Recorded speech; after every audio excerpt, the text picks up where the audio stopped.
आपण पाहत असाल भारतभर आमचे नेते राहुलजी गांधी हे छात्रों की गूंज या अभियानाच्या माध्यमातून हजारो लाखो विद्यार्थ्यांशी संवाद साधत आहे। त्या दिवशी कोटामध्ये त्यांची झालेली प्रेस कॉन्फरन्स हे देशातलं भवितव्य दाखवत आहेत की हजारो लाखोंच्या संख्येने विद्यार्थ्यांचं भवितव्य ह्या शासनाच्या माध्यमातून खेळलं जात आहे।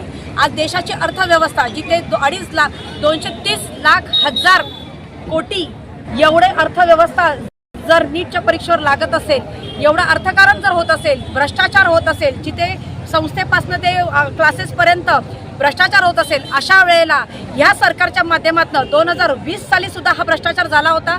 तेव्हा जेव्हा देवेंद्र फडणवीसच्या साहेबांच्या माध्यमातून निदर्शनास आलं तर 2021ला त्यांच्याच माध्यमातून नीटच्या परीक्षांविरुद्ध पेपर फुटी विरुद्ध एक कायदा आला।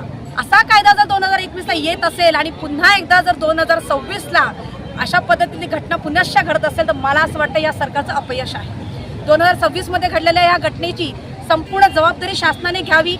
मुख्यमंत्री म्हणून, शिक्षण मंत्री म्हणून दादा भुसे साहेब आणि जे ह्या शिक्षण व्यवस्थेचे करविता आहे धर्मेंद्रजी यांनी तात्काळ या ठिकाणी राजीनामा द्यावा अशी आमची काँग्रेस पक्षाच्या वतीने मागणी आहे।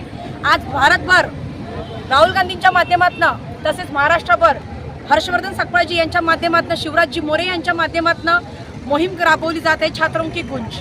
आम्ही देखील आज पनवेलमधील एका महाविद्यालयामध्ये विद्यार्थ्यांशी संवाद साधला।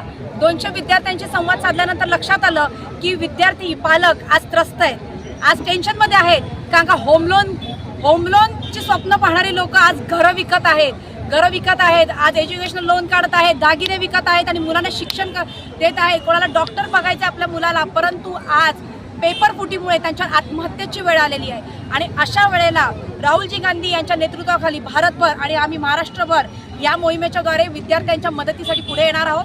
येणाऱ्या दिवसांमध्ये तुम्ही बघाल काँग्रेस पक्ष हा ताकदीने विद्यार्थ्यांच्या पाठीमागे उभा असेल।